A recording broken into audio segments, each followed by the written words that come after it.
Šajā grafikā jūs redzat pārskatu par personām, kuras Latvijā ir tiesātas par noziedzīgiem nodarījumiem valsts institūciju dienestā.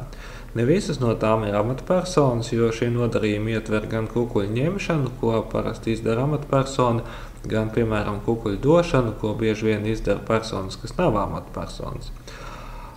Te ietilpst arī tādi nodarījumi kā dienesta stāvokļa ļaunprātīga izmantošana, dienesta pilnvaru pārsniegšana un tam līdzīgi.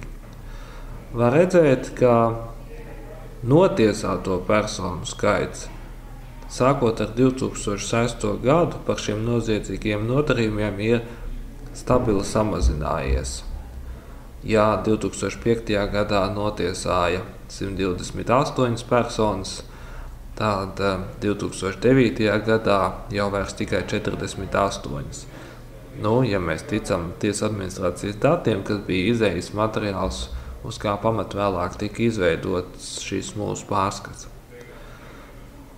Redzams, ka ir ļoti augsts attaisnoto personu īpatsvars, un kaut arī nekādā gadījumā nevar teikt, ka personas attaisnošana noteikti ir kaut kas nepareizs. Tieši otrādi, tas liecina par to, ka tiesa kritiski izvērtē apsūdzības, kuras uzrāda prokurori, bet ir pamats domāt, ka šajā nodarījuma grupā tas attaisnošanas procents ir augstāks nekā citās krimināla lietās. Tā 9. gadā tas līmenis ir sasniedzis visaugstāko pakāpi, kad attaisnošanas procents ir bijis 18,3. Iepriekšējos gados tie procenti svārstījās aptuveni starp 10% un 15%. Var redzēt arī, ka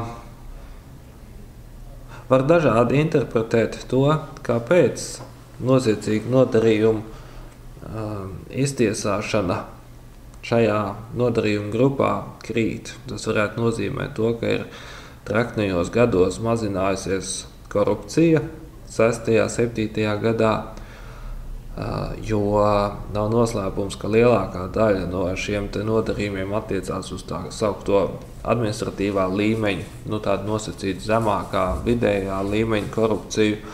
Un šī ir tā korupcija, kura ir tendence iet mazumā, tad, kad pieaug algas, ekonomika kāpj.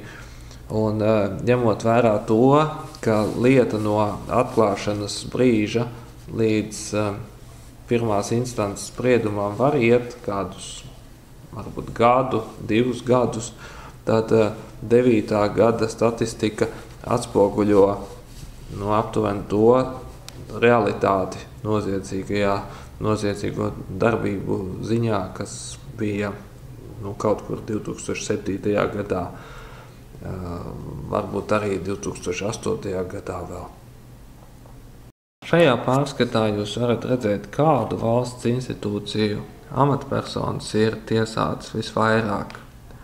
Var redzēt, ka visvairāk visos gados ir tiesātas valsts policijas amatpersonas, ko var saprast, tāpēc, ka policijā ir lieli korupcijas riski un policija ir daudzskaitlīga institūcija, bet vairāk vai mazāk sistemātiski koruptīvi noziedzīgi nodarījumi ir bijuši atklāti arī valsts robežsardzē, muitā, arī citās valsts ieņēmuma dienas struktūrās. Ir arī diezgan liels nodarījumu skaits, kas ir konstatēts pašvaldību policijā un citās pašvaldību struktūrās. Pašvaldību priekšsēdētāji un pašvaldību deputāti ir bijuši iesaistīti noziedzīgās darbībās.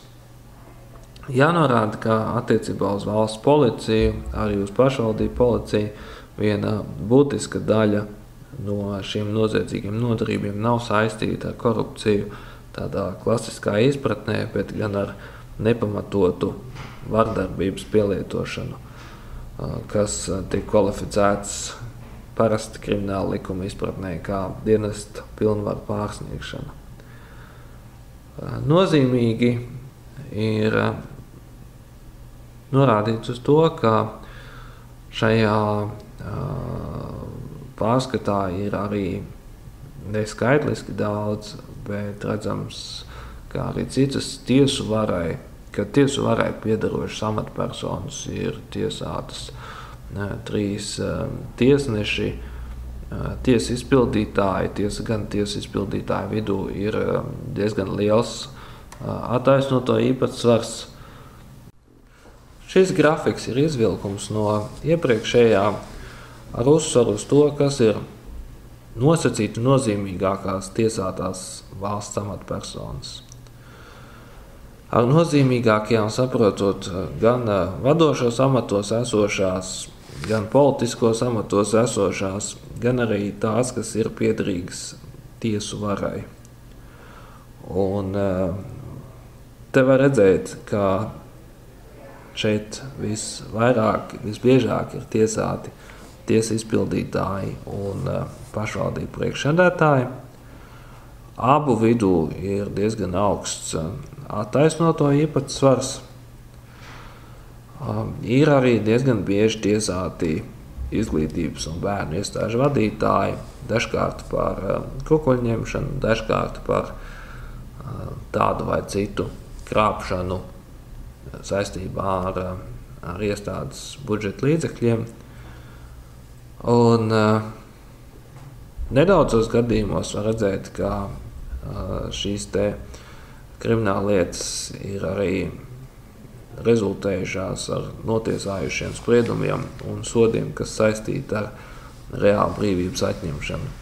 Pavisam no šīm te nosacīti nozīmīgākajām valsts amatpersonām ar reālu brīvības atņemšanu ir sodītas 11, kas pats par sevi skaitlis nav nedaudz nemaz, jo katru tādu sodu, protams, būtu jāvērtē atbilstoši konkrētās lietas apstākļiem.